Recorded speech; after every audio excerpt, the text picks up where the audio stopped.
Do you want me to put the lobby in the Monster Hunter channel?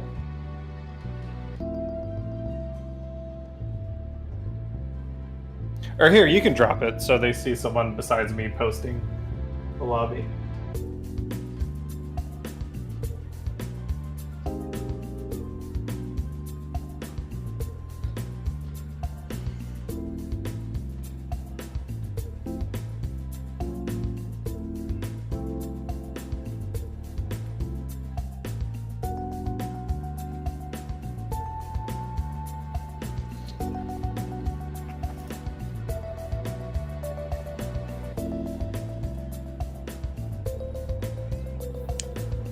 They do not. They just have a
yeah, I'll take a look.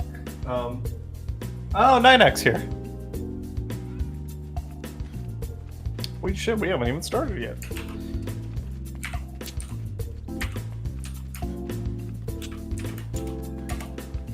Yeah, if we're like ready to go.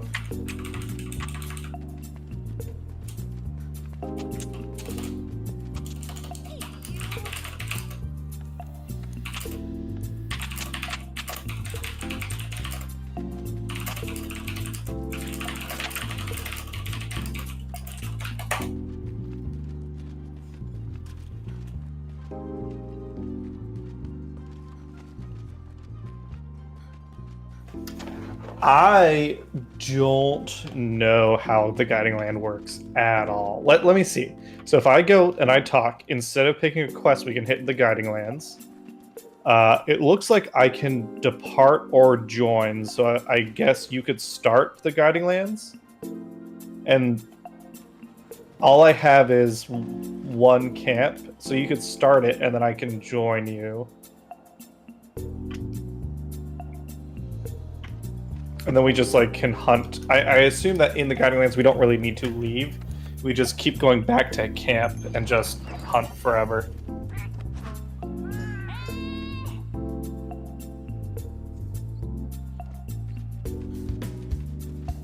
Let me go grab a water real quick and I'll be right back.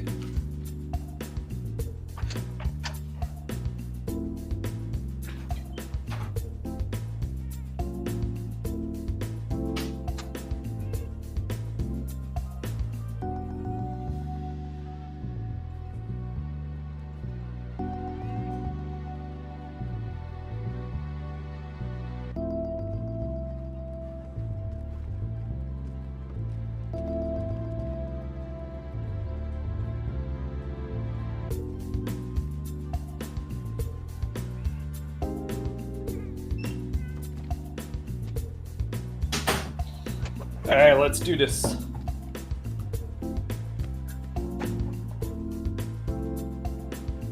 I'm ready.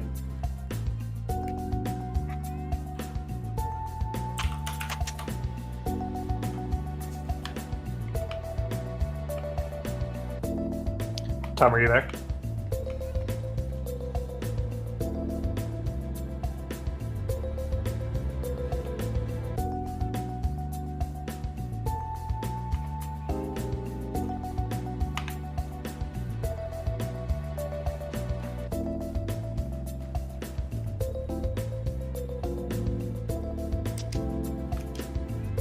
Yeah, let's do it.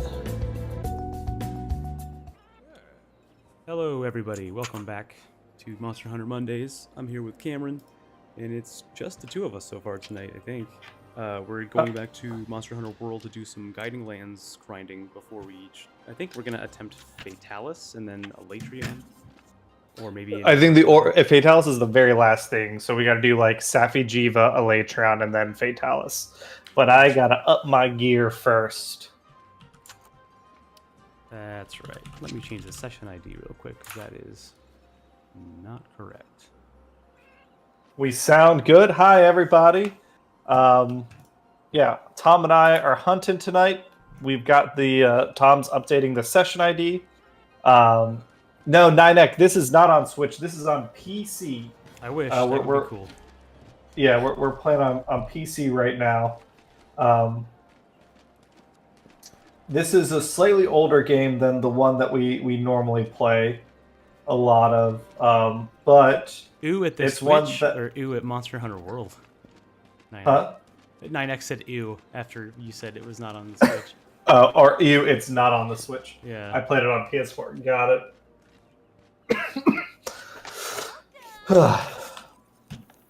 But yeah, we're gonna be. I think Tom. So did you do the Guiding Lands, and I need to join it?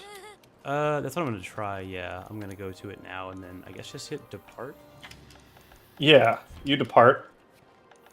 Guiding Lands. I haven't touched it in years, so I'm not worried about whatever the levels are. Yeah. Hey, so it sounds like you've done Guiding Lands more than I have.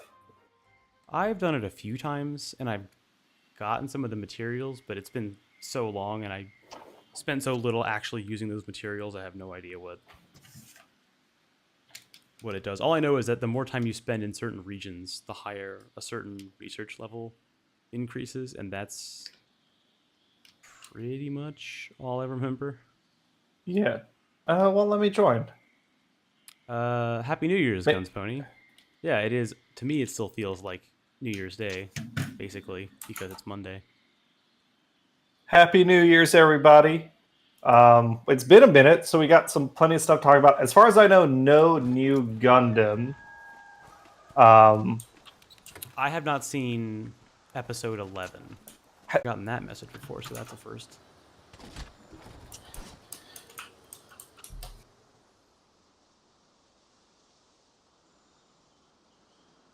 Hopefully you can hear us, everybody. I have no idea what happened. My OBS just gave me a crash report, and I don't know why. It's never happened before, so... OBS, you're hungover. Yeah. OBS, go home, you're drunk. Although it did also close down my stream chat, so now I gotta bring that back up. Fun. I'm glad none of this happened during the live stream, at least. That is one nice benefit of it happening now. So if I hit join, can we do it? Yeah, I cannot join this quest because I have not progressed enough in the story. Okay, I might need to depart on the Guiding Lands, and you might need to join my version. Okay, that works for me. I'm gonna do that now. Right, I will return from Expedition then.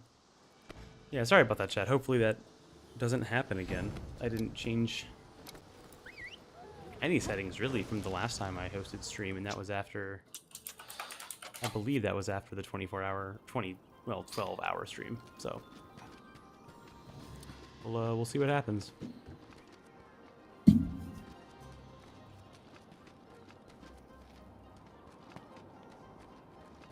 Did you already go on the Guiding Lands?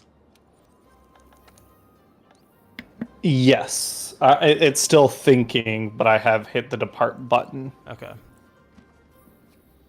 Yeah, mine took a little while to load. Usually the quests don't take very long. I guess Guiding Lands has more to load, but I wonder if it could be a network thing. Yeah, it's also, I think the Guiding Lands is a bigger map than anything else because it needs to be like a mini version of all the maps. Yeah, it definitely has more like objects and things to load because I don't know if it's like bigger than like maybe like 2 maps put together, probably. At least it it feels big because it has a lot of biomes, but it's really not super big. Yeah, I'll wait for you to join and we can wander together. Okay. Let's see. So yeah, chat. The stream OBS just had a hiccup. It seems like it's fine now. I know that if anyone else streams and have it more information, I see that the OBS front end looks different. I don't know if that has anything to do with anything, but it is odd.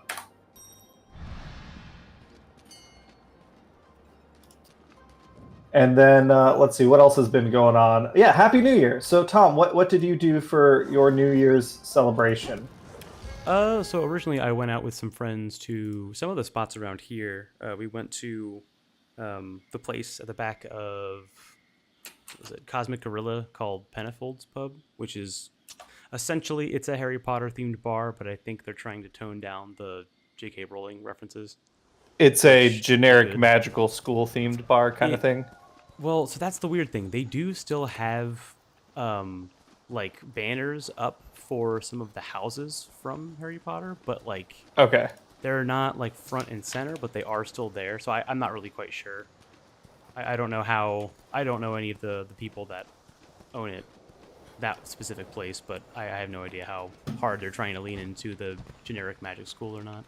But that was fun. Went to La Ofrenda for a little bit, which is another place directly across the street, like 10 paces basically between that, and just kind of like some places. Hunt that Anjanath? Sure. On the map. I'm just like looking at stuff that's like just here. So nice. So you had a New Year's Eve night out. Yeah, pretty typical. Nice. For the most part, but it was good. I got to meet up with some people that I wanted to meet up with, and that was great. Awesome. We did a night in. We had friends over, Tanner and Emily. That was really nice. Ended up, Hannah's sister Maddie came over, Lauren and Emma came over. Fuck you, Anjanath. I just want some of your mucus. Yeah. And your bones. For some reason, I couldn't track them, and then I remembered that there's a whole tracking thing in this. God, for having played World not that long ago, it feels like every time I get back into it, it's been like 84 years. Yeah, well, we'll be sticking to World or Iceborne for a little while at this point, I think. Yeah. Once we're like, I don't know, 2 weeks out from the Title 4 update in Rise, which we don't even have a date on that yet, then I'll be like, okay, time to switch back over. But I just don't feel any strong desire to play it, unless someone else really wants to play Sunbreak. Yeah, what about your New Year's plans? What did you and Hannah end up doing? Yeah, so we had our friends over. We did a bunch of board games, hung out, played some good stuff. Tanner has this game. It's just a pile of 24 magnets in different weird shapes, like generally rounded, but different shapes. And there's a circle of string. And the goal is, it's like Uno. You just want to get rid of all your magnets, and you take turns placing them in the board. But if in the circle of string, but if you, it's called cluster. If your magnets touch another magnet, then you have to pick both of them up. And it was a lot of fun. It's like super simple to play, but the dexterity and understanding like the strength of the magnets and everything it's an interesting made for a lot of like more complicated. Hi Slimy Balls, how's it going? Razor or Ninek, if you want to buy Iceborne and join us, you are more than welcome. Well, he'll have to get the base game and Iceborne, and I think for Guiding Lanes you have to be at a certain level to do it. Yeah, we're basically in the post game now, but you could absolutely do it. And Razor Beast, if you played Iceborne on PS4 and you're familiar enough with it, you could absolutely just grab a save file that's already beaten the game if you don't want to go through it again. That's true. I forget you can manipulate the save in this game. Yeah. Well, it's a PC game. I assume you can, right? Like, is there a PC game that actually prevents people from being able to do whatever they want with it? Destiny. Really? World of Warcraft. Yeah, if it's hosted server side, then you can't access those files. Not really. Oh, that's a good point. I don't think Monster Hunter is hosted server side. Like, it's got a lot of multiplayer functionality, but I think it's still... Yeah. That's actually a good question. I never bothered to learn if World ever was. It might be because you need to be online, right? Like, there's no option when you start up the game to just play offline. Yeah. No matter what, you create a fairly session. certain. Yeah. But yeah, that's the hard part with games that are like service games, but not like like MMO games. Is you don't really know where that stuff's kept unless you look into it. Yeah. Yeah, Razor Beast. If you've played World, you could get World in Iceborne, and then we have a friend Osprey who he's going through Iceborne's like game, the main game right now. So like it wouldn't be that hard to catch up to him, I think, if that's something you're interested in. I'm not advocating it, but I will say that I am very dedicated to beating the final boss monster in Iceborne. So Tom and I will be playing it for a little while at least. Yeah. Slimy Ball says, "Yo," in game chat. Are you watching the stream? Yo, Slimy Balls. Slime these balls. Oh, bow user Slimy Balls. Yeah, come save us. Did I already ask about New Year's plans? I can't remember. Sorry. Yeah, you've done it twice. It's okay. Are you still a little hungover? No, I asked earlier, but I didn't hear what. I think you said something about staying in. Yeah. We had Tanner and Emily and Lauren and Emma and Maddie over. It was good. Other than that, today we didn't really do much. Or I guess New Year's Day we did chores, and today we didn't do a lot. What I have done recently is Hannah's been running a book club, and I finished the first book of that book club. It is called The Maid. It was interesting.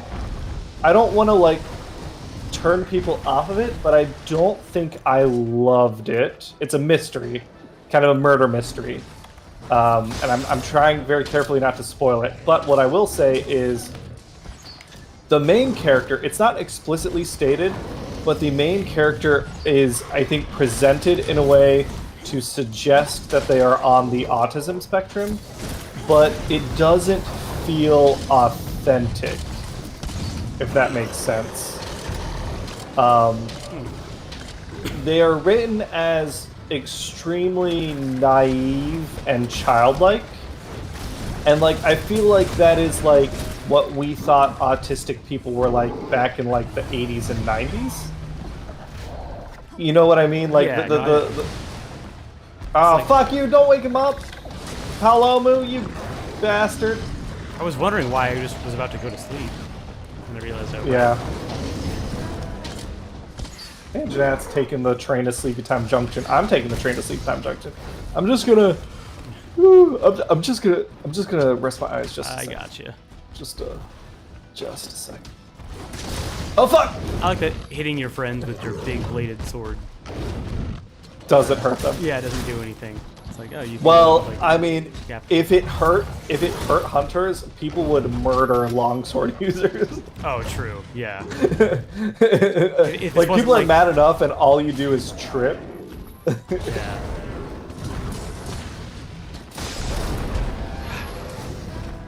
I really want earplugs now at this point. I feel like they use way more big doors than this than anywhere else. Yes. And I wonder if that's related to like the fact that you have so many turf wars, so the monsters need to like announce themselves. Oh, there's the fire. I guess Guiding Lands is master rank, so that would make sense as to why they're. This one doesn't seem tougher, just the moveset. The timing is so different. Yeah. What about chat? What did everyone else do for New Year's Eve, New Year's? So anyway, the maid. It's a okay mystery book. Maybe other people will like it more than I did. But the character is written in a way that I felt like she didn't have a lot of agency in the book. Like things just kind of happen around her. She has one pivotal like moment where she does something important, but the book does not reveal that to the reader until the end of the book, and I didn't like that, if that makes sense. And then she also loves Olive Garden and jigsaw puzzles. Like the main character of this book does? Yes, that is like two of her like defining characters. She's a maid. She's super like focused on her work and like keeping everything as clean as possible as a maid. That's like her big thing. She really likes it. And she has a crush on. She works in a hotel. She has a crush on the bartender, and like the way she like talks about him. Like he's clearly an attractive dude, and she's like attracted to him. But she's also like, I really want him to take me to Olive Garden and for us to go do jigsaw puzzles together. And it feels like a 12-year-old writing it. Like she eventually meets someone that she gets into a relationship, and she's like, and then he likes Olive Garden also. And I'm like, terrible. Yeah, and it's written by like a 40-year-old woman. So I was like, that's the part I was confused about, and the part that I didn't like. It felt like she is talking down and I'm not on the autism spectrum anywhere on it. I think I've never been diagnosed. I don't think I've ever been tested. But this is so if I'm getting like offended on behalf of people, and I don't need to be, I totally understand it. But it felt inauthentic. Yeah, no, I do know what you mean. Where there's like, I've had that happen with like other, not even just like mental health issues, but other things where you're like, I don't know if it's how it is or isn't portrayed, but it certainly doesn't feel correct. It just feels like so based around just the well-known stereotypes. Yeah, it's like they heard like, oh, that sometimes a symptom of this thing can be this one thing, so let's just beat it to fucking hell and say that that's what makes them different. Yeah, exactly. But yeah, I'm enjoying the book club. Like talking about it has been a lot of fun, and I think that's probably like the good part about book clubs, though, right? Is even if the books themselves aren't great, when they're bad, you get to get together and trash on it. Exactly. Or like try and figure out why they fell apart. So Hannah picked the first one because she's leading the club. I think someone else will pick the next one. But yeah, it's fun. If anyone out there is on our Discord, which after I'm done hunting, I can post the Discord instructions. Or did you say, Tom, you've got it set up so anyone can type it in now? Oh, right, I forgot about Nightbot. Maybe, but I don't know if I set up the actual commands the same. Command, okay, got it. I will have to check on that. But yeah, if you're on the Discord, we have a books channel, and Hannah is kind of running things in that channel. But because, and this is, I've talked before on stream about how susceptible, and I know this about myself, I'm supremely susceptible to suggestion and advertising, specifically when it comes to food. I could see that. Consider myself someone with a relatively diverse and refined palate. I like to cook. I like enjoying new, unique foods. I appreciate fine dining. But if I see a commercial about fucking McDonald's, or for example, we're reading about this fucking book, and it's goddamn talking about Olive Garden all the time. So does it make you specifically want that food, or I went to Olive Garden today. Hannah indulged me. Oh, because we went to Olive Garden today, and we took the tour of Italy, which is the dish that she talks about in the book, and it was okay. I think Olive Garden's Alfredo is really bland. Their chicken parmesan was pretty good. The tomato sauce is nice. It's like restaurant tomato sauce, so it's like a little over seasoned, but like with tomato sauce that isn't like, it's hard to do, so it's like not that bad. Yeah. The lasagna is like a super basic like meat sauce. It needed more basil. It needed a lot more oregano. Maybe a little like lemon zest or something to like just brighten it up. But yeah, we fucking after like reading the book, I was like, I need to eat Olive Garden. It's interesting. I get that with some foods if it's like an ad for a restaurant that I've had or I like, but if it's just like food in general, I will be hungry for food, but I can very quickly like change the thing that I'm like in the mood for, I guess. Because if I saw like an ad for Olive Garden, I'm not a fan of that, so I wouldn't be itching to go to my nearest Olive Garden and. It won't convince you to eat a food that you're not inclined to eat.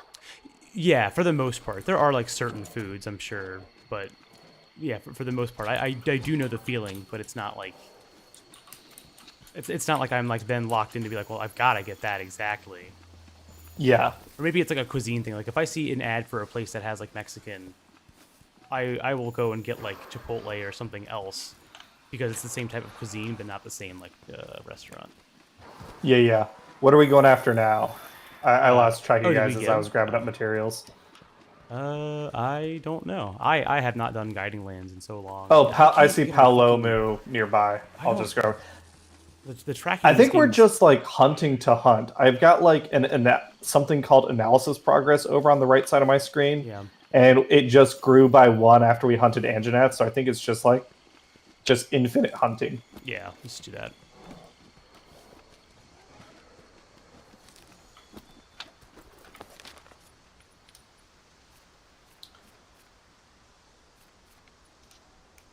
How do I... I can't track things. I don't understand why.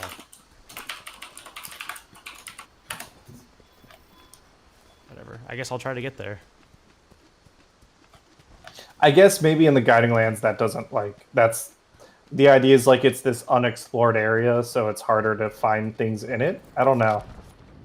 I've heard that people don't love the Guiding Lands. And obviously oh, here. I'll talk to Simon Walls.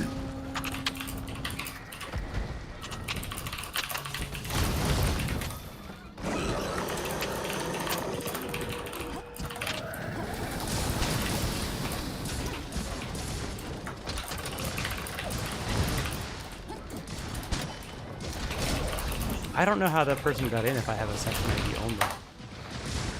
Well, I posted it if they're on the Discord, but they're not watching the stream. Well, you posted the session ID, and I did when you posted it. I always on social media I tweet out our session ID. Oh, okay, that's probably why. Like Siren doesn't know us. We don't know Siren, but that's like I tweet out our session ID with the link to our Twitch and our YouTube, so it's.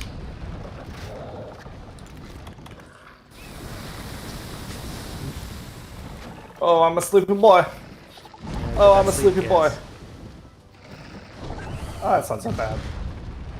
I was gonna wake you up, but he did it for me. Yeah. Thank you, Nightshade. Oh. Cheryl, if you're ashamed of me for how susceptible I am to advertising, note that I acknowledge it, but I am not ashamed. And it doesn't work for me for other things. It's really just food. Well, I feel like all human beings are wired for that, though, right? If you see food, if you're even in the capacity of eating it. Oh, it's real. Yeah, it's real bad. Like, I am 100% not hungry, but if like I go to my parents' house and they've got like cashews out, I'm gonna kill a bowl of cashews. Oh shit! Okay, I got another story to share. So this weekend I went and visited my parents. We went and saw Knives Out. Not went out and saw it, but Knives Out. That's been out for a while. Yeah. But I've seen it before. What I meant was, we went to my parents' house and I put Knives Out on Netflix for them to watch with us. Is that they want to watch The Glass Onion after, or?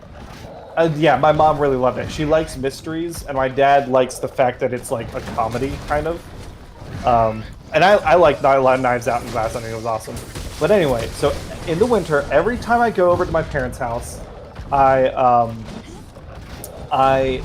my mom essentially, because she loves me and I'm her baby boy, even though Kayvon's the youngest, she heals up like de-seeds like, I don't know, 4 or 5 pomegranates. So there's a big bowl of pomegranate or a jar of pomegranate seeds waiting for me to just munch on while I'm at their house, and it's great, and I love it, and I appreciate it. This Sunday or Saturday when we went over, there's that big jar waiting for me, but I was told that I couldn't have any because my parents had peeled them for fucking baby Damien, my nephew. Wow. That's right. I am just dirt garbage, and the new baby is the new hotness. And Cameron has to peel his own pomegranate seeds. What do you mean now. We have other sons? Yeah. It's like Object Permanence, but for children. Yeah. Oh, we have Chris Tofu. Oh shit, we got a bunch of people joining us on World tonight. Yeah. But yeah, so I'm no longer. I'm now a real adult at 33 years old. I have to peel my own pomegranate seeds. That's how I define adulthood. Did they respond with, like, you can just bring your own pomegranates? Yeah. It was a major ordeal, a real growing experience. Oh shit, he's sleeping. Sleepy Toby. Fuck, that's my bad. I'm so bad at judging my distance with this charge blade. What else is going on? Shanice, nice hunt, thanks. I feel like right now it's not that hard, and I recognize we're like just at the beginning of the Guiding Lands. My brain is off today. I don't know why. I mostly just got a bunch of chores done. Yeah. I think it's because I haven't played any video games in like... Well, I guess I played Elden Ring earlier today, but I haven't played video games in a while now. That I think nice. So Tanner's been playing Elden Ring. He just beat Morgott. Oh, cool. So he's not too far behind Nate and I think. Yeah. He was really funny because Emily was just roasting him while he was doing it. Yeah. He just needs to learn how to play the game, right? The whole point, and rookie mistake, you gotta hit and you gotta not get hit, and he just wasn't doing that. Yeah, it's just so simple. If he just got good, it wouldn't be a problem. Yeah.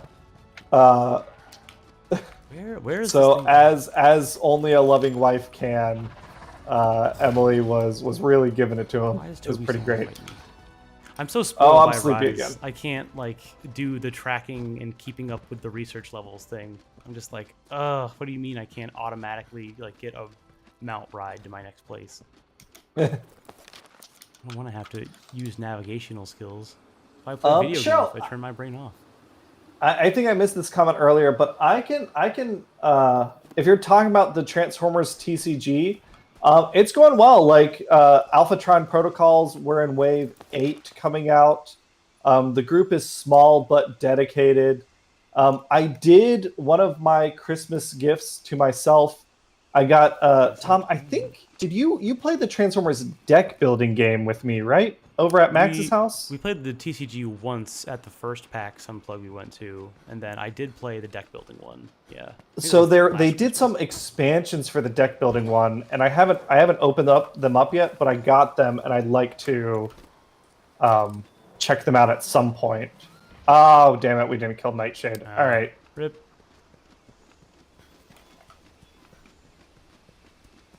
Wow, I am so lost. It sounds cool though. I liked it when we played in late 2021. Yeah, and I remember I felt like we didn't think that there was enough like variation in the base game. I think that was one of our main complaints. So like if there's expansions now, I wonder how much that addresses the things that we were complaining about. I know there's 2 expansions that came out. One has like I think it's like just more characters and stuff to play as. Yeah. And then the other one is, okay, now it's the Decepticon version. Like, you can play as the cons, and the enemies that you're fighting are Autobots and things like that. And that one is the one I think I want to check out first. So are there like different mechanics between both versions? I have not opened the box. I do not know. Oh, I see. So it's like totally new. Yeah. Yeah. I mean, I could have looked online, but I figured like it's Transformers. I'm going to play it. Let me just get it while it's on sale, and then I'll figure out when I'm actually going to play it. Oh, I see. Where are you guys? Oh, there's a. Is there a different Toby Kadachi? What the hell? I don't. Ugh. And I remember I used to think that world was like the best quality of life update to Monster Hunter. Now it's just frustrating. Now with Rise, you're like, it's been so I can't- long, and I'm too stubborn to go like remember how all the tracking works, and I'm just like, come on, just. If you get rid of all the open stuff up that the people map used to like with about like start or select, right? That's you what I was can't doing. pin. No, it doesn't let me pin. Oh, that's awful. Because I was looking at a Toby Kadachi, but I guess it's not the same one or something. I think but there's don't only see one. it. You're coming towards it. I had it. Well, I am now because I had to get off my tail rider. But before it was going toward. I swear there was one that was asleep. I can open my map in the middle of the. Oh, there's just like a second one on the map. That's funny. Is there? Oh shit! It had me going like underground.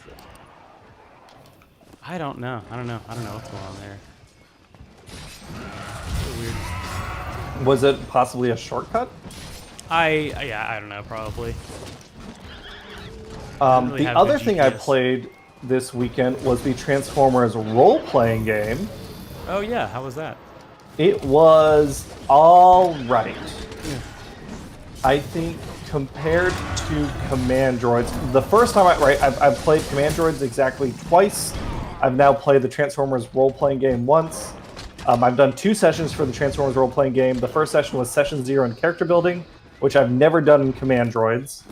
And then the second session was playing like the starter adventure in the back of the book. For the Transformers role-playing game, transformation doesn't feel as good as it did, as I remember it in Command Droids. Command Droids, from your experience, Tom, it's a very like rules-light game. Yeah, I'd say so.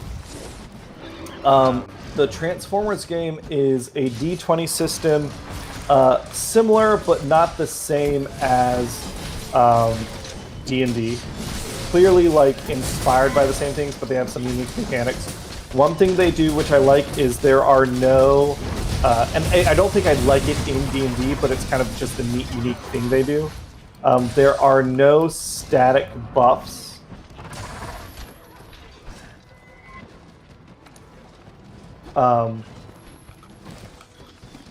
In the Transformers game, what you get instead when you train in skills, you essentially get bardic inspiration. That's what like proficiency is.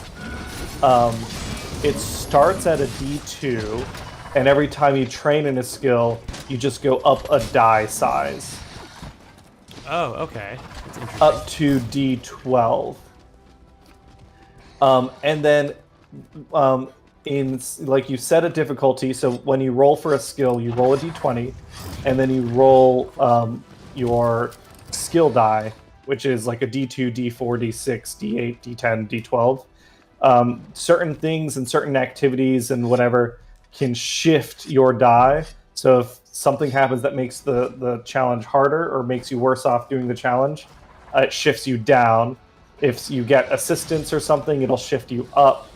And that's a fun little mechanic. It makes everything feel very swingy. But the 2 most unfortunate things about the game system are the speed statistic is really unbalanced. You like if speed is your dump stat and you only have 1 speed, you essentially have to pick between moving or doing an action on a turn. If you have a speed of 2, you can move and do an action on a turn. If you have 3 or higher, you get free actions, which you can spend. You can have multiple free actions, which you can spend on different things. Like you can burn a free action to dash 5 feet. You can burn a free action to aim and shift your targeting die up 1, that sort of thing.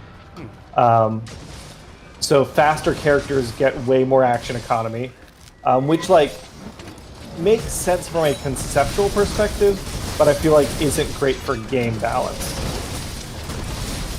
Yeah, I see what they're trying to go for by making it like use polyhedral dice but distinct. So is the speed stat like one of like your four, like what would be like your six? Yes, there's only 4 stats. There's strength, speed, smarts, and social, and everything's built off of those in the Essence 20 system, which is what this is.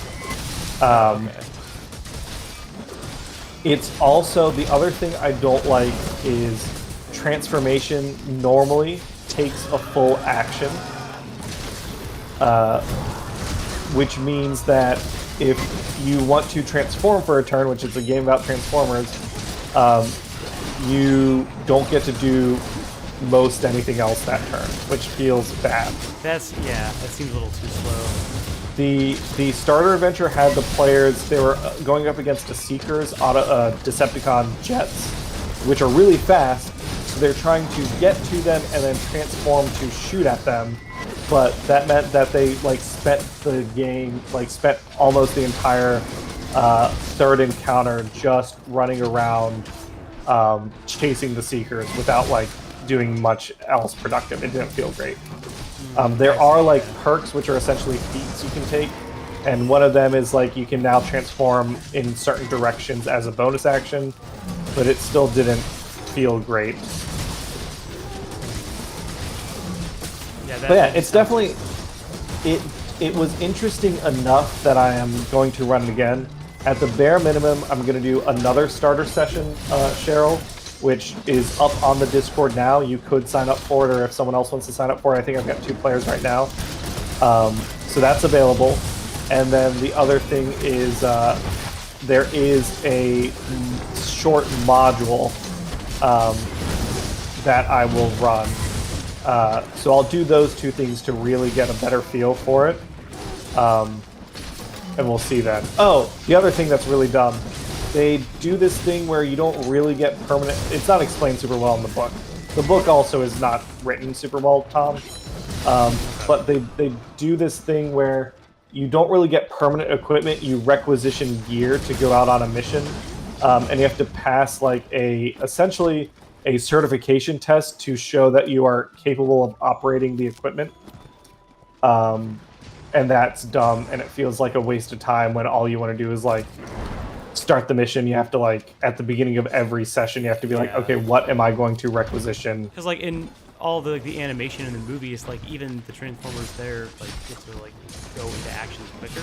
They don't have a setup phase, not really. Yeah. Why You don't need to gear out. I do believe so this Essence 20 system, Renegade, the company that is running it, they specifically got the licenses for 4 Hasbro properties, I believe. G.I. Joe, Power Rangers, Transformers, and My Little Pony. And the Essence 20 system is designed to be cross-compatible so that if you have the core rulebooks, you could run a game where it's okay, it's a party of 5 people, and we've got 2 Power Rangers, 2 G.I. Joe people, a Ready Player One thing. A My Little Pony thing, yeah. And that's something that, for me, has no value. Yeah, that isn't... the crossover stuff has already kind of gotten a little, I don't know, out of hand in pop culture recently, and it's not as appealing. A decade ago, sure, it sounds interesting, but I would not care to play that. Not that crossover. Yeah. Yeah, I don't care about that part of things. I cannot fast travel in combat. Why am I in combat? We killed it. Oh. Yeah. I think part of it's also the way the guiding lands works is a little unusual. Yeah.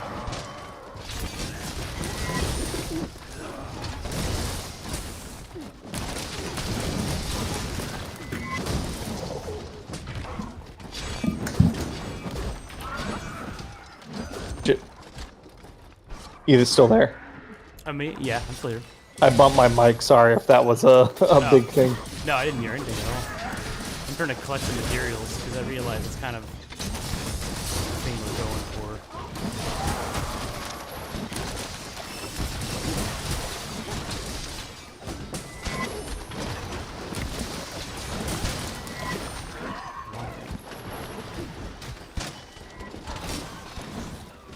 Cheryl, yeah, I mean, like I said, it's interesting enough that I'm gonna keep playing it for a little while longer. I'm not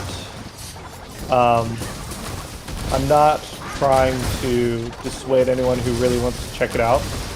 I just, for my personal tastes, it doesn't line up 100%. Out of the different systems I played last year, I think the one I like the most is the Cyberpunk Red system. Well, that's right. Yeah, you have a session for that coming up, right? Yeah, I'm basically what I'm planning on doing is running if you're on stream and you're watching and you're into tabletop RPGs, we run a bunch of different stuff on the Discord. To that end, we have a meeting planned next weekend where we're going to discuss as a group kind of the different stuff we'd like to bring to the Discord as a group, kind of organizing things. Last year was like a big growth year, I felt like. This year I'd like to see like how many volunteers we might be able to get to run some different stuff. Maybe we have a couple of DMs or GMs that run something once a month kind of thing, and that like fills up pretty fast if we just if 4 people run a game once a month. That I think is plenty. But my goal with Cyberpunk would be to run 2 sessions or 1 game once a month, and then essentially have like 2 weeks in between. Do once a month, but staggered. Essentially, like Tom, an open office hours, where it's like, okay, here is like downtime stuff. Come do all your downtime stuff while I'm on the Discord. That's kind a of good thing. idea. I like that. I enjoyed Cyberpunk a lot. It's a very different system, D10 and D6s only. It's a lot of fun. It's definitely designed to be deadlier than Dungeons and Dragons 5th edition. There's very little healing. If you run like combats back to back, characters are just gonna die because you can't recover from it. It's not like resource driven the way that D&D is, where it's like, okay, you can run like, you're supposed to run like 4 or 5 hard encounters or whatever it is, and that slowly drains your resources and you have abilities to heal in between combats. In this one, it's like, okay, if this is a play session, you're gonna get a couple different possible combats, and if you're dumb and you go in guns blazing to all of them, the next group of nukes is gonna fucking wipe you out because your armor, like, so the coolest thing about Cyberpunk, Tom, I think, is, besides the cyberpunkiness, in terms of mechanics, is armor is ablative in Cyberpunk. So let's say you start out with like some Kevlar armor. That's like, it stops, it has a stopping power of 7, which means that when someone deals damage, you remove 7 from it. But if you get hit, it'll remove 7 damage from the shot, and the armor itself will drop down in its HP, which was 7, so and now it's 6. I like that idea because you don't just have like one static piece, and then it's not like D&D where you maybe upgrade your AC twice and then you're done. Yeah, you have to keep up on your armor or repair it or get new armor or something. Otherwise, like, yeah, after a firefight, your armor that was stopping 7 points of damage is now stopping like 3 or something. It's like a significant decrease. That's cool. I do like that. I like the idea of, it's definitely more stuff to keep track of, but I like it in the sense of it makes it give you a reason to like want to go find more resources. It's a problem I have with D&D a lot is people love to go shopping in D&D more than anything else on planet fucking Earth. And part of the problem I have with that is, what else do people want besides magic items, right? Unless you're there's not a lot to actually shop for. Right. So it's really hard to like have a reason to have all these shops and things when, you know, you want to live in a world where you would go to every single place in this city, but you only really ever want to go to 2 places. So, you know, it's very hard to like make that stuff work unless you're also keeping up with, you know, a hunger and thirst system. You know, I am with the Anjanath, or... Oh, you're here. Yeah, I'm awesome. here. But yeah, I like that. Upbladed armor is, I think, a really cool thing. Yes. I think there's no other like extra races in Cyberpunk Red, right? It's all humans. Everyone's human. Yeah. There aren't really classes. There are roles, but the only thing that differentiates roles is they get one specific ability that's unique to them. Everyone kind of builds whoever they want to be. It's like if you had point buy, but point buy covered everything. Right. Yeah. So it's like I can point by my health, I can point by my stats, I can point by my skills, that sort of thing. So everyone's character, and then you get a role which is like, okay, you're a net runner, which means you're going to be good at hacking, or you're a driver, or you're like a solo, which is the army dude, that sort of thing. Yeah, Tom, if you're curious and you're available, sign up for the next session, and we can go through like character. Oh yeah, creation, I clicked the interested button for the one on January 8th. Oh, awesome! I would be down. I've always wanted to play a fun cyberpunk TTRPG, but Shadowrun is too crunchy for me to justify running. Yeah. So I'll be running Cyberpunk Red, and then after that session 0, I'm probably going to do on like January 28th, I think, because I don't have anything planned that weekend. I'll do like the next play session of Cyberpunk Red, and it's going to be a train heist. Oh, nice. If there's anything that Cyberpunk is great for, it's heists. Yeah, I found reading through like all the like pre-sorted missions, they're almost always heists. Yeah, I think it's Neuromancer, which is like some people call it the first Cyberpunk book, is essentially a heist novel, and it does a really good job of like embellishing like all the stuff we love about heist movies. You know, having the roles, having the plan, having shit go wrong. So it's a very popular like Cyberpunk. Yeah.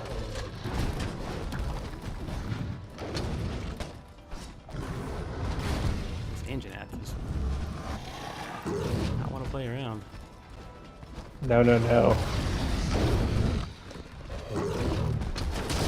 Alright, let me see if I can sharpen for a quick second. Yeah! I stepped in front of his foot. Hopefully that did something. Get down, Mr. President! I don't know where Siren's at. Siren's fighting someone. Oh, Yeah, fuck. I'm getting eaten. There we go. Gracias. Thing was. Never seen. Oh, that's interesting. He has a bite animation just for a follow-up attack after a stun. Yep. Yeah, I don't know. I think Siren must be fighting some. What else is on the map? There's Someone else. Hey, if we get credit for something else, I'm down. They're not heroes. The blinding one. Oh, Vampire. Tsitsi Yeah. Yaku? That's Tsitsi Fly? Yeah, that's what I think of. Every Don't time I get hear it. pregnant. Yeah.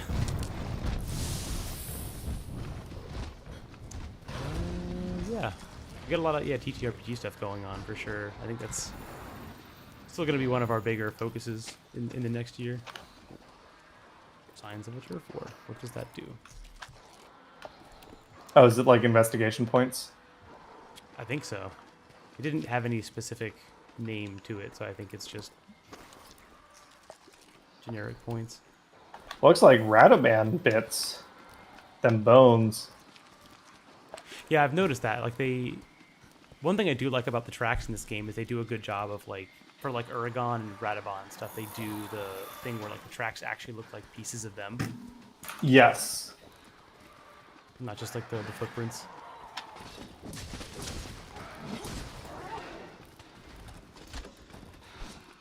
Right. What is next? I think it's up this tree. I'm trying to like understand the map.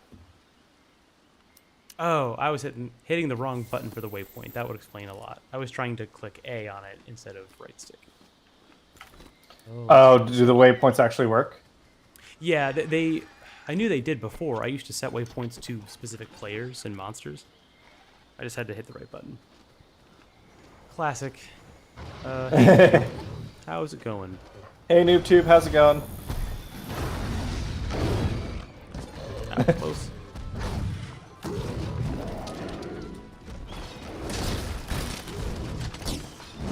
Ah, shit, mucus. I fucked up. I fucked up. Oh no. Yeah, the window to get out of that by rolling is real quick.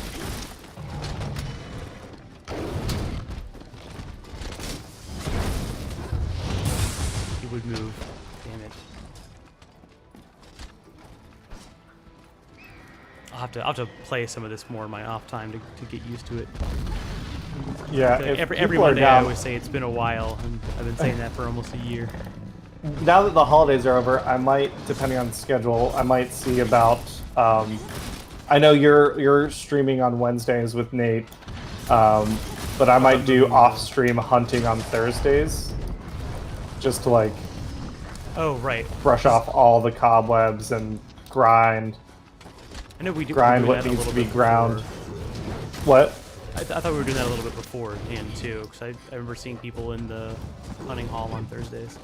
Yeah. Before the holidays started up, we were. But yeah, I would be cool for that. I need to actually play. I feel like I've been streaming a lot of Monster Hunter in the past year, but I haven't played a lot. Kind of just been doing it just for stream.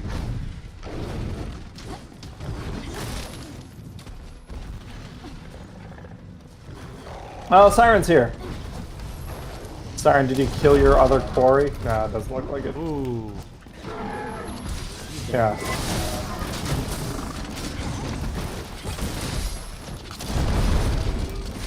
Whoa. Can I make it? Little scatter. Damn it. It like moved its neck. That was a weird noise it made with the fire spray. Yeah. It sounds like it's got some congestion. It's allergy Yeah. season. That's true. They do have some very giant nostrils. Guys, don't pick on me. Yeah, there we go. Forgot about the cool chainsaw blade thingy that Charge Axe has got in Iceborne.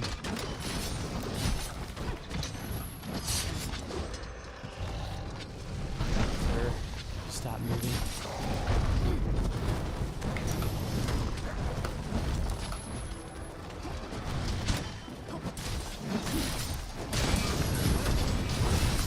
Ah, fuck.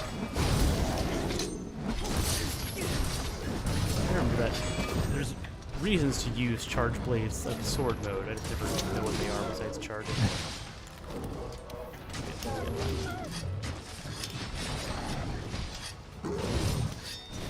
Ah. No. Well, I guess the I nice was part weak. is I don't think we have like limited uses. It said hunting rewards decreased, but yeah, we'll have to see. No. But it did not say you have like X amount of tries. Right.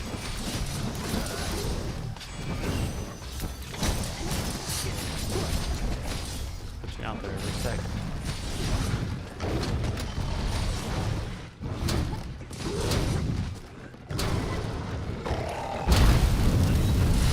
I'm gonna, Use up my entire stamina bar. yeah, I'm gonna restock on all my pots. Finn and Post says we. Fair. Every time I play World, I always end up. It's like I had like. We the have perfect hunted like timing, but 4 or all 5 odds. monsters, and this is our first feint of the night. Yeah. Actually, for a continuous hunt, that's pretty good. Alright, let me see about. Oh my god. I will say, the roars are much more annoying in World, I feel. Yes.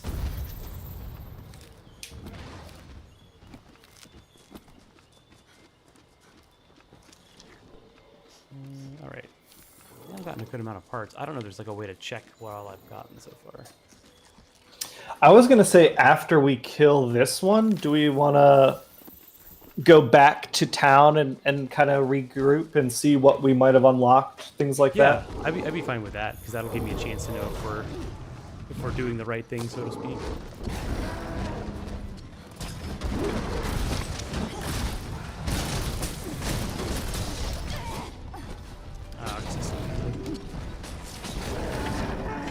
Oh my god. I keep forgetting about the clutch claw too. Yes.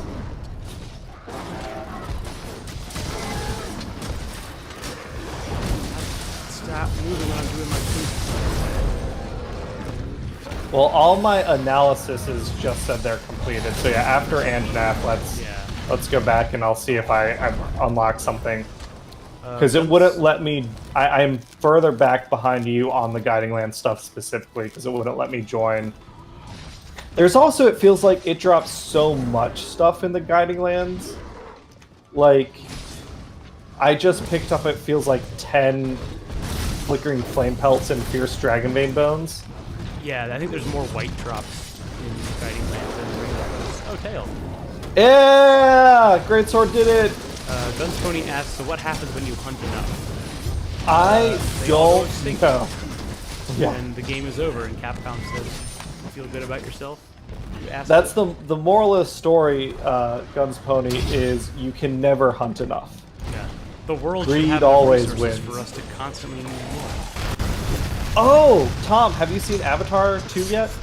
No, so I haven't. I was talking with someone about that recently. I have not seen it yet, but I know it's been like the big thing that you talk about. Yeah, have we talked about it on the stream yet? I don't remember. I don't think so, right? Yeah, I was gonna say, I know that you liked it a lot. If you want to give your take on how it happened. Or maybe we did talk about it last time. Did I see it before Christmas? I might have. Oh, I was not here last Monday. That's right. I was trying to get on later. Okay. So yeah, you may have, but I don't remember. Avatar: The Way of Water is, I think, better than the first Avatar. I recognize the common complaint people have is that it is kind of a generic story that has been done before. My argument for the original Avatar is that it is a story that's been done before, but it's done in a fun, entertaining way. And, like, I think that is okay. Like, that can be enough. And it's also beautiful to look at. The second one is definitely it's at its core, it's still a simple story. It's about a family. It's about displacement and refugeeism and immigration. It's also about, like, war and revenge. Oh, fuck! He roasted your ass. Yeah, I didn't think my health was that low. I didn't think it was going to do that much in one swing. Yeah. Yeah, so you're saying it's about we say it's about a family, which... Is there a family? I don't remember. All I remember about the first one is there's... So the end of the first one, Jake the Sully, the human, permanently joins joins the Na'vi. He becomes a Na'vi permanently with his avatar body.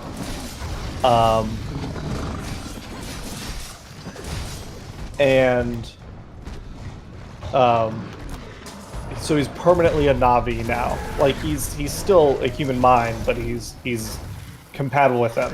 And there's a time skip between the first and the second one. So it's like 10 or 20 years later, maybe like 15 years later, and he and Netginu, who you don't know, but she's the girl. They have 4 kids. Okay. So the first one, he, like, falls in love with a Na'vi woman. Yeah, that's right. Oh, that's who that is. Yes. And then the second movie is about them and their children. Okay. And it does do the thing that I, like, joked about at the end of the first one, which is like, okay, well, you won this fight, but they're just going to come back. And James Cameron is like, fucking yeah, they will. And that's what the rest of these movies are going to be about. It's about imperialism. So, yeah, props to James Cameron. The second movie is very self-indulgent, but James Cameron is a good enough storyteller that it's okay. Self-indulgent, like self-important, like they think that the plot is, like, super... No, not like that. Like, I don't know how to say it. It's James Cameron referencing James Cameron's previous work. Oh, okay. That's as much as I can say without, like, spoilers. He also, I guess, a warning, if you are not okay with, like, depictions of animal abuse and game hunting, and, like, specifically, James Cameron is an ardent vegan. He's also a big like um, advocate for environmentalism, and he's very much against whaling. And those three things, he is not subtle. Subtlety is for cowards, according to James Cameron. He Sounds right. he hammers home those three themes really strongly, and I like that. But also, like, if someone is sensitive to those issues, like, he depicts it in all its goriness, so it can be probably upsetting. Like Lauren was bothered by it, by some parts of it. Okay, I can see that. I know We lost track of the monster. It's right here. Yeah. What do you mean?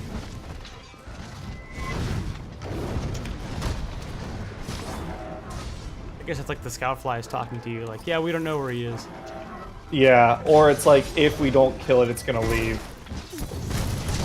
You know what? Let me just do one of these. I need to get better with the clutch claw. I always forget about that. Oh, smart. You have the, Oh, Slade. Never mind. Oh, good enough. Easy peasy. Alright. Yeah, so now we can... I'm gonna say... We can head back.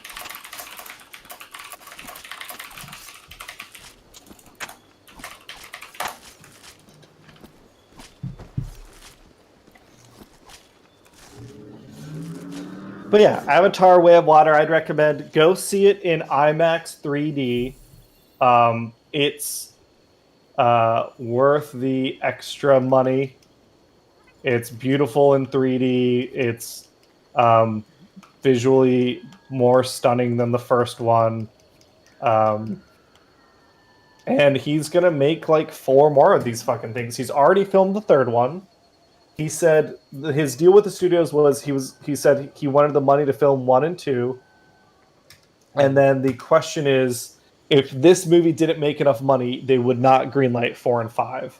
But I believe it's on its way to make $2 billion.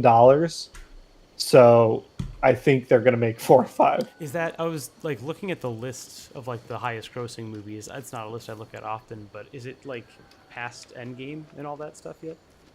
That part I don't know. I'm not a huge like box office. Okay, I'm not either, Nerd. but I hear so many people at work constantly talking about the stats. It's like the way that I used to feel about sports stats. I unlocked some stuff. I'm Forest Region level 3 now, Wildspire Region level 1. Are you still on the... Where are Yeah, you? I was just looking at my unlocks. Okay, I'm gonna return from Expedition, I guess. Oh yeah, sorry, I said that earlier. I thought, my bad. I think Siren and I both returned from Expedition. Yeah.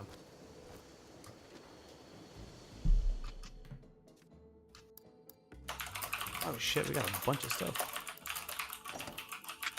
Are you doing Discord stuff? We can take. No, I'm typing in the game chat. So what can I do? I'm asking Siren. What can we do with this stuff? Yeah. Ooh, I got a flinch Augment. free. Augment our weapon. Sweet. Okay. So maybe that's what I need to do. I need to augment my weapon. Let me figure that stuff out.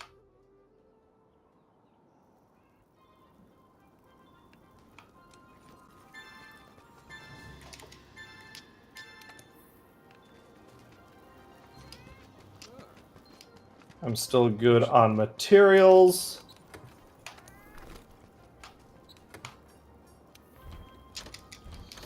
Tom, did you watch or read or anything interesting recently? Did I watch anything recently? Probably. There was a new Summoning Salt video for anyone that likes the pretty new popular genre of like weird esoteric like YouTube video essays.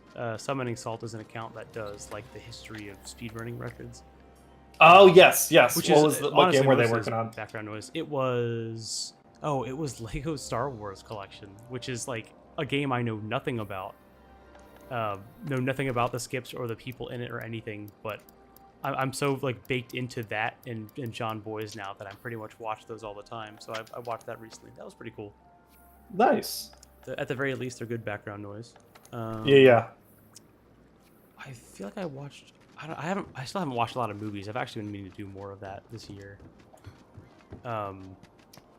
Do you have a like New Year's resolution? No, not really. I mean, I think about them around New Year's, but like someone said a while ago, like if it's something that you would do it around New Year's time, you should just do it whenever. That's kind of how I feel about resolutions. I don't make like actionable plans and stick to them. I mean, unless I decide to do that, but it's going to be continuous. Just get better sleep, I think, is number one, and try to exercise a little bit more. Just all the basic stuff that most people want to do. Just do more of that. Oh, I need a bunch of stuff to augment. Okay. So I am not ready to augment anything. I can do defense, and that's it. I can't do... I need Spirit Vein. Oh, Streamstone shards. I do have those. All right. Oh, yeah, I don't know. I guess I can't do... There's a I think that we just haven't found the right materials yet. And so I just removed the limit. Hey, Zephyr King, Happy New Year! Hey, Zephyr. You want to play some World with us? We're figuring out our way. I'm figuring out my way through the Guiding Lands system. I need to get rid of some equipment. That's what I'll do. Sell a bunch of stuff. So last time I was concerned that I thought I had maxed out my gear and my defense still wasn't very high. But now I'm raising my defense. Sweet. Smart. I didn't know this system was a thing. I'm a dumb dummy. PC. We're playing on PC.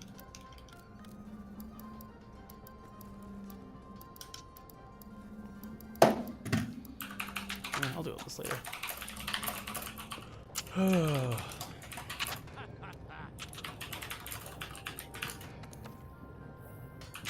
thought we played with Zephyr before. Or I guess that was Rise, wasn't it? Yeah. I don't remember.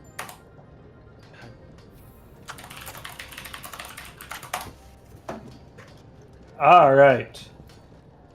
I'll try dual blades and change it up. Wait.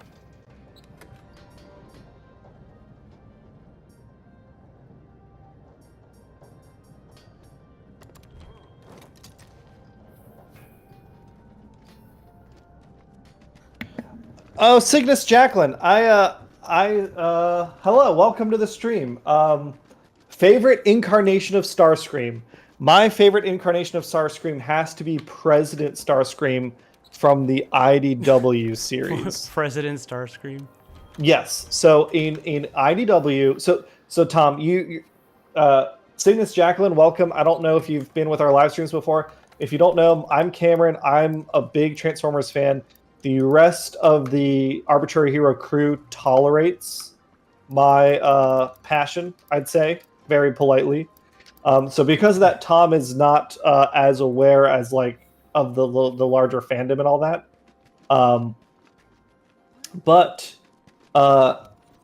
in the IDW comics, Tom, so Starscream in general is like a schemer, right? He's always trying to betray Megatron and take over the Decepticons. Yeah.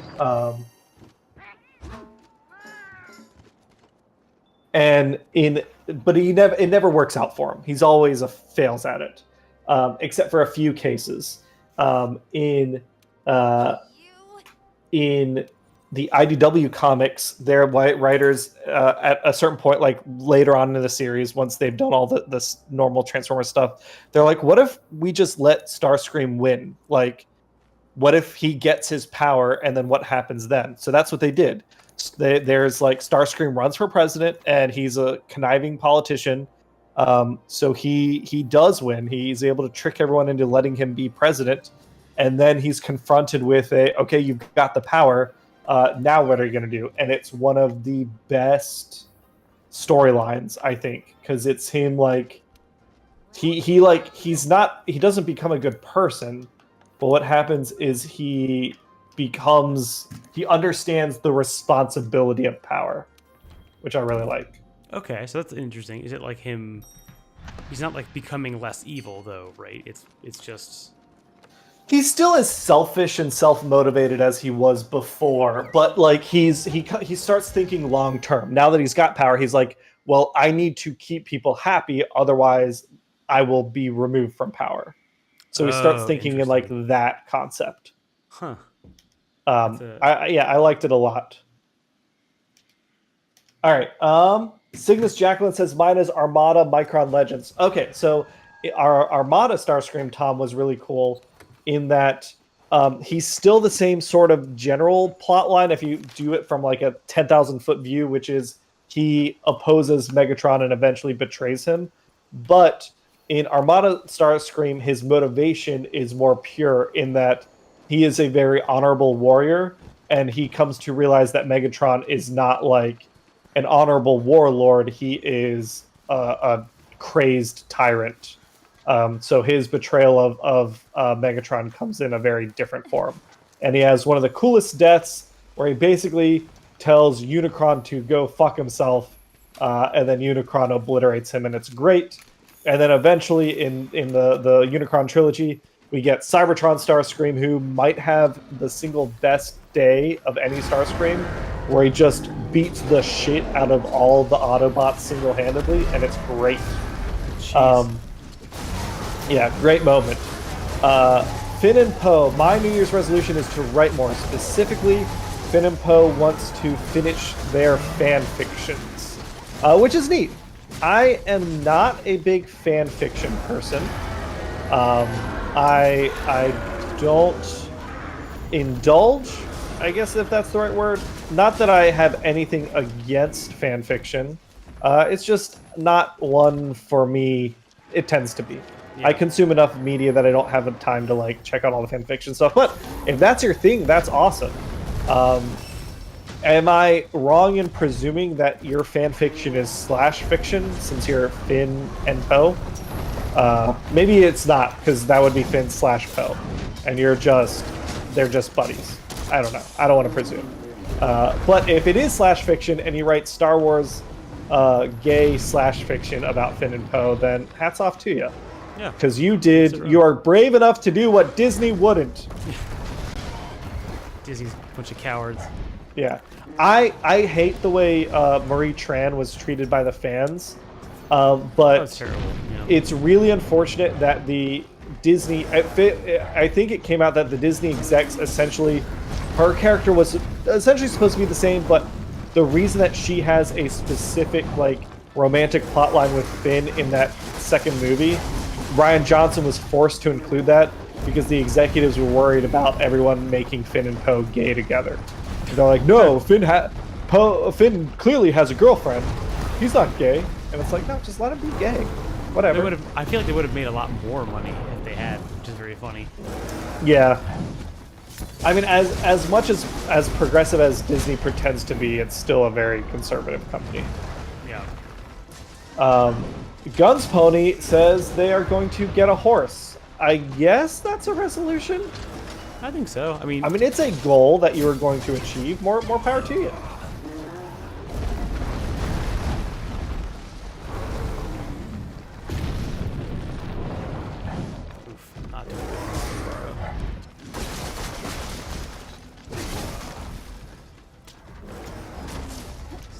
Weapon for him. Zephyr, are you here? Can you in chat explain how the guiding lands works? What is this analysis that I'm progressing, and so we're grinding monsters and we're getting materials, and eventually we use it all to augment our gear. Is that just the end game loop here? Is there some sort of behavior I should be doing to be most efficient about my guiding lands time? I would love to know. And the swing! Yeah! There you go. Nice. Staggered. This is a very tight corridor to fight in. Yeah.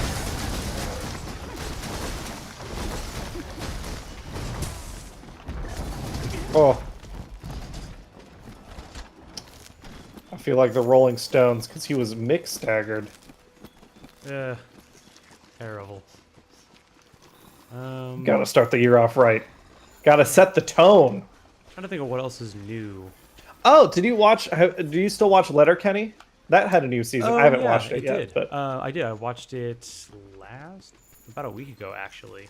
It's pretty was good. it good? It's kind of like returning to its like original form, I guess. I heard they essentially brought the Christians back, which I'm a fan of because I thought they were really funny, and then they stopped using them.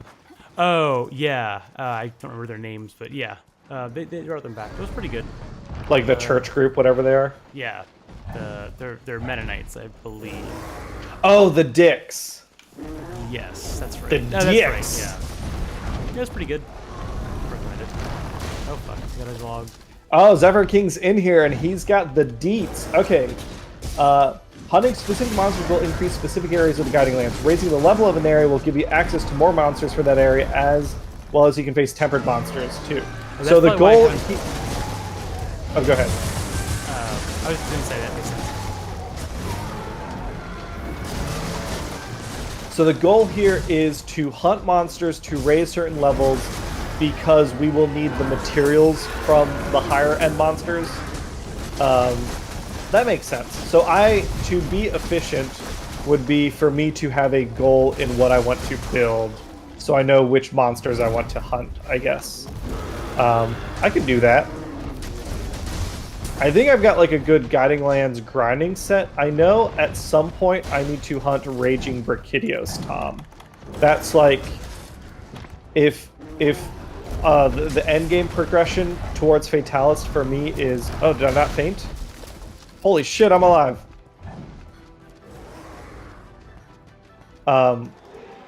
So to be ready for Fatalist, I need to fight Elytron. And to hunt Elytron, I need Safi'jiiva. And to do Safi'jiiva, I need Raging Brachydios' gear, is the way I understand it. Specifically for Greatsword users. Like, that's the recommended progression path. Sounds right. So that's kind of what I'm working towards, is Guiding Lands, then Raging Brachydios, then Safi'jiiva. Oh, I am nowhere near it.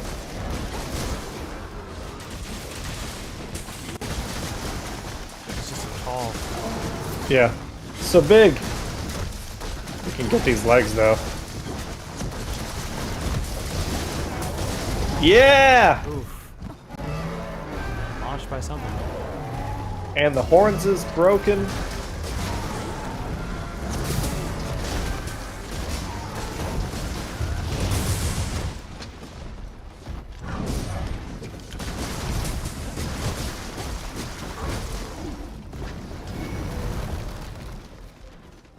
I gotta start fighting him in these hallways. Yeah. That is something that I really appreciate about Rise's map system is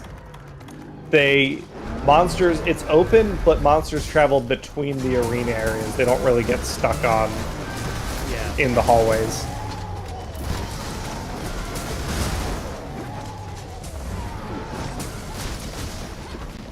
Zephyr King, do you happen to know? Do you know when Sunbreak Title Update 4 is coming out? I have not been paying as much attention. I thought I read somewhere earlier that it was sometime in February. Okay, so we got some time.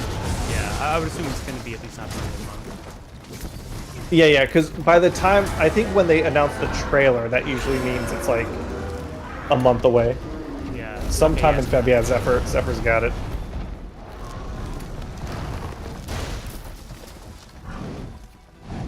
Now, here's the question, Tom. If we beat Fatalis and Title Update 4 is not out yet, does that mean that you will go back to Gen with me?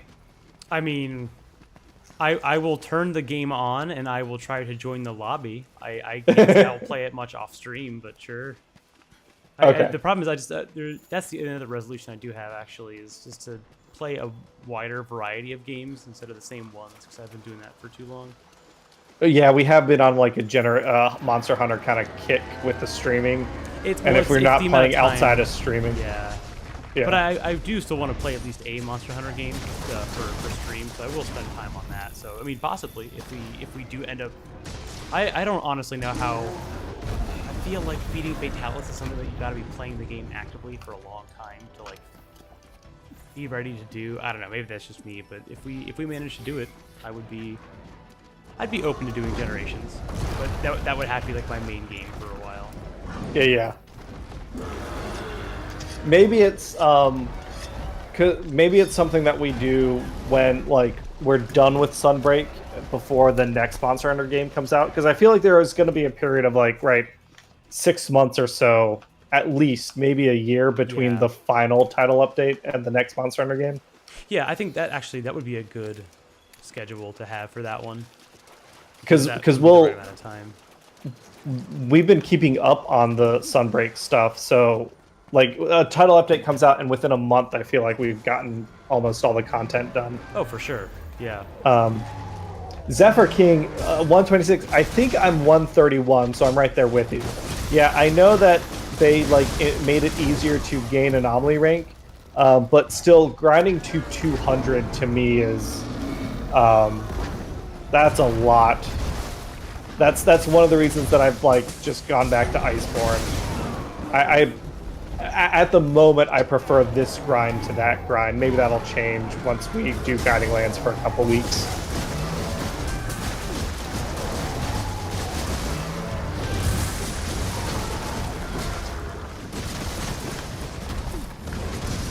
He's got a skull. There he is. Oh yeah. Done. Oh yeah. Slayed. Nice. Ugh, my brain feels slow today. I don't know why. Were you off? Today was a holiday? Yeah, that's actually probably what it was. I slept in until about noon today, and I went to bed fairly earlier than I usually do.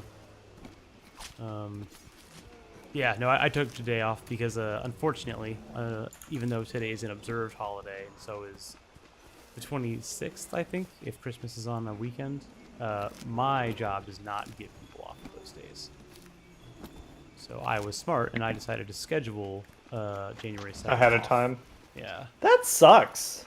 Yeah, it's not great. I think partially it's because the majority of that company is people that sell things without giving too much away. Yeah. So that happens. NoobTube, I have played the first hour or two of Callisto Protocol. I know people that have played it, but I have not played much of it. I'm actually more excited for the Dead Space remake. When is that coming out? That comes out in January? Or I guess now. I think it comes out toward the end of this month. That would be a fun one. I would love if Nate ends up being done with Elden Ring.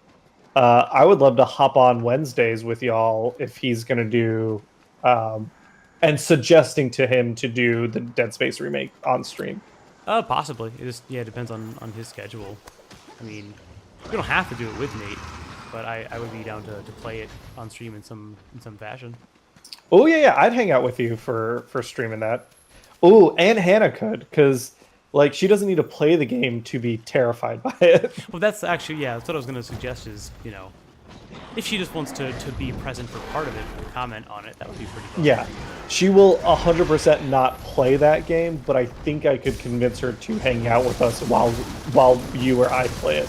And if you want to be the one to play, then that just gives me, I can dedicate 100% of the 10% of my brain to. Oh, I see. So were you suggesting jokes. Nate because Nate played Resident Evil games? Yes. That actually, I was gonna say. I mean, I'd always be open for him to play it, but that actually, if we could get him to do that, I don't think he'll be. Knowing him, he won't be very far away from beating Elden Ring, so we could switch up to do some of that maybe in February. You said, where are you at now? You said you're at Morgott also? No, I am one area away from finishing the game. I am in front of Melania's boss wall, but I probably won't do her the first time through. But I am in the last area, basically. Gotcha. Ooh, the quest leader has set a waypoint. What was that? It's just I can't find my way to fucking Nargacuga. I didn't realize. I've never seen that message. I don't think. Or if I have, I've been busy dying.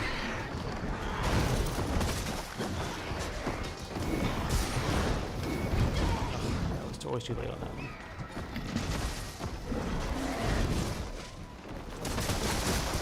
Ah, there it is. I was just a little lost. Just a little lost, boy. Fun, really. Tail types. Cheryl, yes. Again, it's I think I've said it a couple times on stream to different people, but the intention is to have some sort of open table game. The exact details we will all be discussing as a group next weekend. Whether it's one open table game or it's multiple open table games run by different people, that sort of thing. My open table game for this year, my plan personally is to do it as Cyberpunk, and hopefully that means that other people will be able to do a D&D open table game.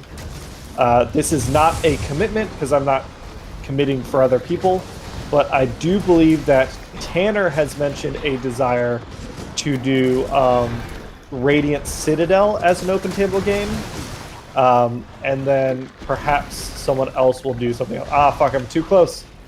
Oh, he woke up anyway. All right. Yeah. That'd be a fun open table game. Yeah. And obviously, like, we need to discuss all the details, but Tom, I think you mentioned, like, tentatively, right? This is very tentative. But, like, you floated the idea of doing something West Marches on the Discord? Yeah, we were talking about it on stream a little while ago, and you were pushing for more people to do open table stuff. I wouldn't mind doing it. I just have to figure out what the big picture schedule is going to be for my personal D&D campaign that I do in person. And once I know that, I could tentatively run an open table game. Part of what I want to get down before I do that, though, is a system more like Domains of Dread, where there's some narrative thing that hooks it all together, but it might not necessarily be like a linear storyline, I guess. Something where it doesn't matter if someone misses a session or 2 sessions or whatever it is. Yeah, it's more of like an episodic thing where, you know, the characters still have their relationships through the games, but it might not necessarily be, you know, someone missed something and then they're not going to be able to come back into it because they don't know what's going on. So like I said, keep an eye out. We're gonna firm up all the details. Like, my goal for coming out of the meeting this weekend is to have, like, whoever is committing, and who knows, it may just end up being one person, but whoever is committing to say, okay, I'm gonna do it, and I'm gonna do it this frequency, and here is the first date I'm gonna do it. Whatever that date is, so that we can start making some announcements for people. So Cheryl, keep an eye out. For me, I am still doing. I've got 3 epilogue adventures for the Domains of Dread. But after that, I don't know what I'm doing. I guess if you're asking for D&D updates, I did run this past weekend Rime of the Frost Maiden. And my party is now in Chapter 7, the final chapter of the book. They have entered the Lost Netherese city of Ythrin. And they are delving into the horrors that lurk frozen in the ice for thousands of years down there. And it's been fun. They actually kind of... Chapter 6 is like a big cave network that they've been exploring. And they kind of got 75% of the way done. And then they found the exit. So it's... Ah, fuck. I was trying to get to you. Oh, you're good. So that we were playing a session and they got through Chapter 6 faster than planned, and I hadn't really read Chapter 7. So I was like, okay, we're going to take a 10-minute bathroom break. And then I just, like, started furiously reading that part of the book. I haven't run into that issue yet. That's my nightmare. What I worry about whenever I DM. It's not so bad. If you DM enough, like, and I think you do, Tom, you can just kind of read the Cliff Notes version and then fumble your way through it. Well, yeah, I should have specified specifically, like, I don't mind bullshitting stuff. It's more so for me, it's the stuff where, like, if I'm doing a pre-written thing, and it's like, well, here's a specific set of important plot points, and people are advancing fast enough, and I don't know what they are. Oh, yeah. I guess that's kind of more dependent on prep than improvising. But yeah, it's going well. I'm thinking Rime of the Frost Maiden will end sometime this summer. maybe earlier than that if they kind of blaze through Chapter 7. We'll have to see. They basically have to fight Auril, they have to fight a Lich, and then they have to fight the Thing in the Ice. Thing. All while exploring the city. That's literally what's called, the Thing in the Ice.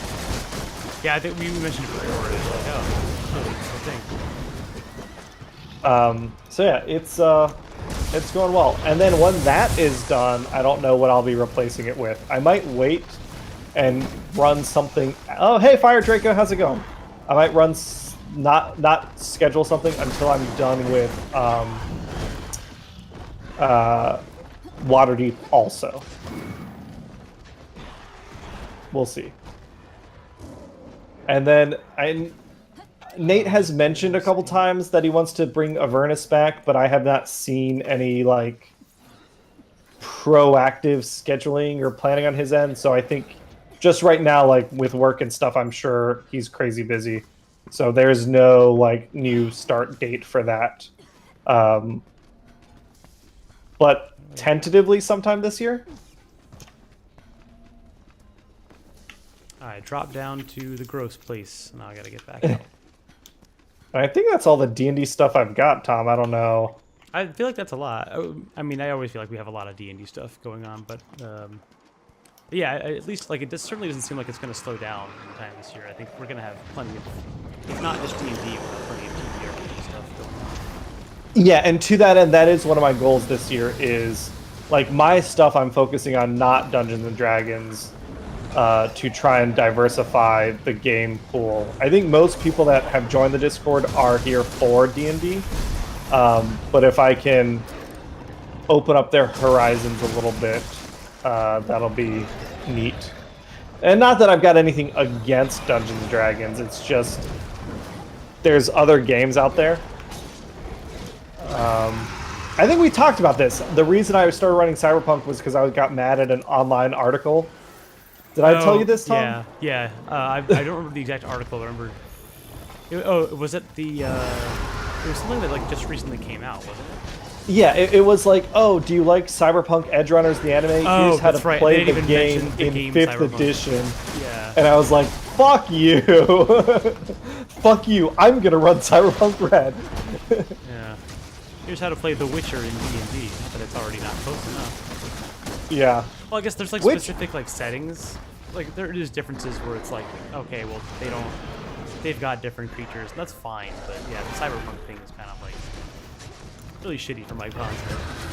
There's like, I'm sure there are hacks out there, but like having played Dungeons and Dragons and played Cyberpunk, like you can't do it like so much of Cyberpunk is like that level of desperation, which is like, fuck, if we get another fight, we are dead. Yes, that is what I want from those games, yeah. And you don't, it's hard to get there in Dungeons and Dragons. Like, you get there after the 7th fight in an adventuring day or something. You don't get there at the 2nd fight, you know? Yeah. I think part of what I like about those systems is people, I mean, usually people who play those games know that, too. I think a lot of the reason why it's so hard to die in D&D is because everyone views that as, like, the ultimate failure. Like, if you die, it's, you know, there are people who understand that, like, dying can be fun, and there's also, like, there are games in which dying is not fun because you're really invested. Yeah. Both are valid, but I think it's kind of fun to play those games where I just like the story that the character tells. If that ends with them dying, that's totally cool. So, like, yes. It's kind of cool that, like, the game's mechanics, like, encourage that, right? It's like, hey, it's going to be hard, like, just to let you know. Like Dark Souls, right? It's like if someone was like, they die in Dark Souls 1, stop playing. Yeah, absolutely. And, like, in Cyberpunk, it's like, you're gonna get attached to your character, but odds are they are going to die anyway, and like that's just something you need to acknowledge as part of this system. And D&D it would be very hard to do that with the expectations people have around Dungeons and Dragons. Yeah, for the majority of people too. And that's not to say that, like, you know, everyone should be cool with permadeath. It's more of like there are games where like that's totally fine and good. But it's just, we don't really get to see a lot of those kind of come to fruition. Everyone kind of has this version of like there's got to be this one like MMO like scaled version of a TTRPG game, and for us that's D&D, Yeah. where like everyone gets to be the hero, but sometimes it's fun to not be the hero. Yeah, exactly. Where is my thing taking me? Are we fighting the Palomu? I don't remember. Pookie Pookie? Or yeah, I see Palomu. Is that the one that we're fighting? I don't remember. We just caught Nargacuga, I think. Oh, okay. I keep the problem with guiding lands is it never ends, so I keep thinking that I'm like there's a Oh, destination. you I gotta get forgot what to. the objective of the quest Yeah. is. I'm just like, who are we fighting? Looking around like, where am I? Yeah. No, I don't want the fur.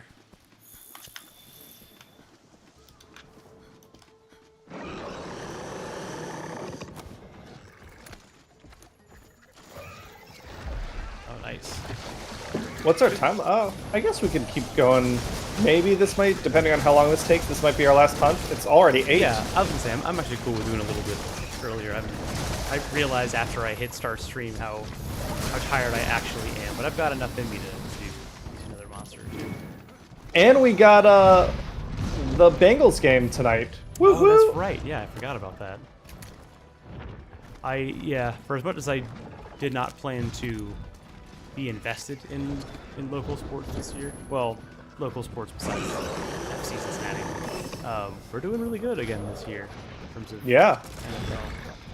Did you watch any of the OSU game on New Year's Eve? I didn't. My roommate showed me some of the, I guess you could say highlights, but they are the hard hits of the game because there was apparently one especially hard contact that happened. Yeah. I think for one of the end zones that was pretty bad. It's crazy to me that people go to college and colleges pay students. Not really pay students, but there's a pipeline for students to destroy their brains like this. Oh, there's it's been years, but I don't really watch a lot of political talk shows of any kind, but John Oliver has that one HBO show a lot of people like, and he had a really good episode Last week tonight. Yes, that's what it is. Had a really good episode about the NCAA pipeline for basketball players in college. That is a really good episode if you want to like get like the dense hours worth of deep dive on that stuff. That was really good information to feast on. Yeah, college sports is fucked. Yeah. No, especially the fact that you're still going to school, and they expect you to have enough time to do both things. College is always a great time. Wait, I've got a name.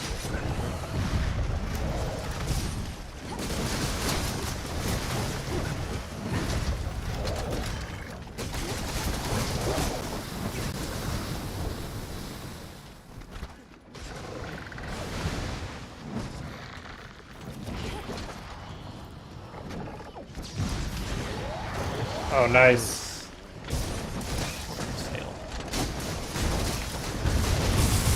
I think there's a tail break, but you can't cut it. Yeah, okay, I think it was a mage filter.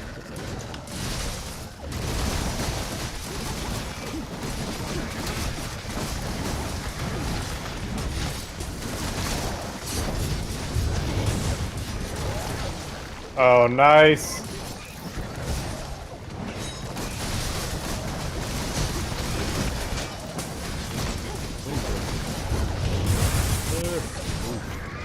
What can I get? No. I thought I could turn far enough.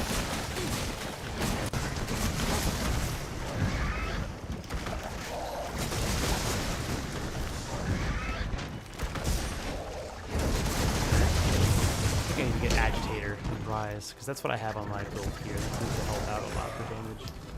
What does that do? I think it like increases your like overall damage output when the monster is enraged. It's fairly simple, but I always kind of forget about putting it on as an armor skill because there's so many others I'm usually worried about hitting. Ah, gotcha. Ah, almost. What's that?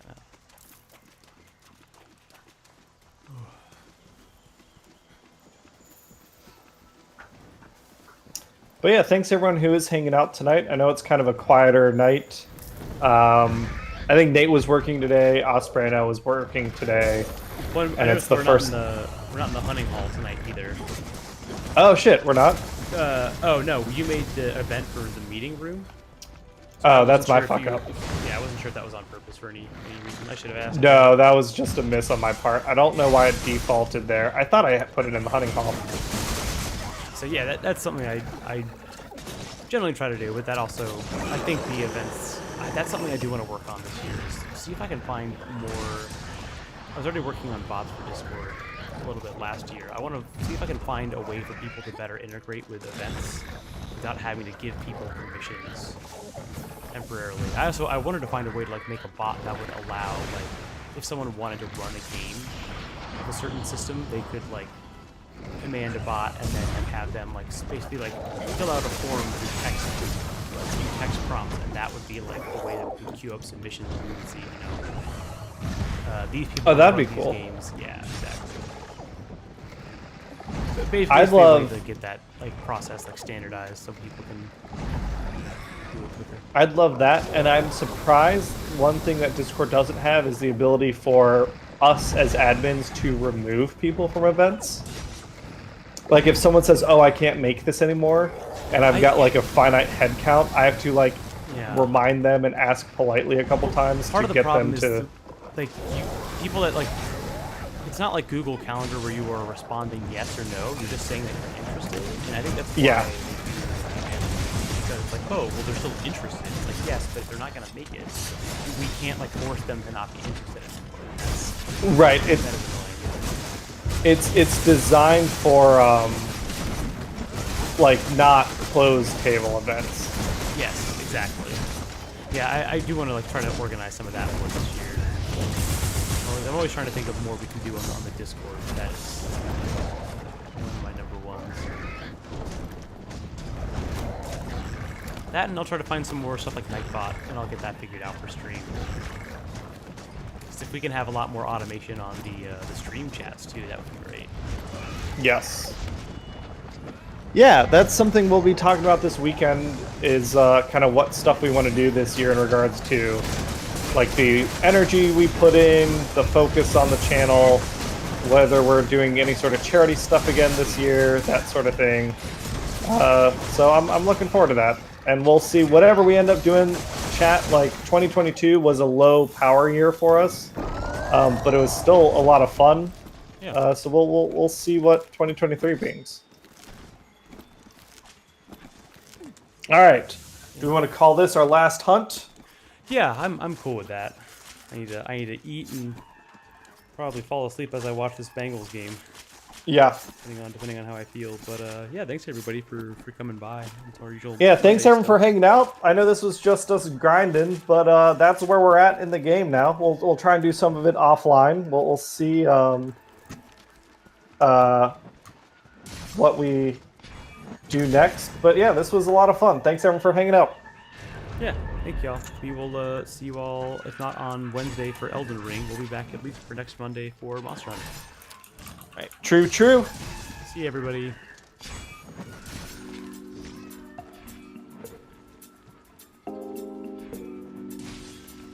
Sweet.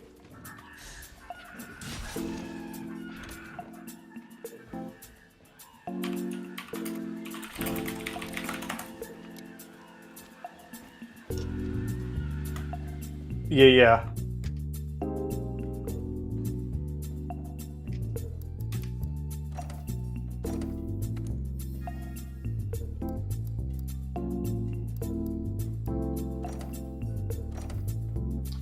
That's all. I think that's all the augmenting stuff.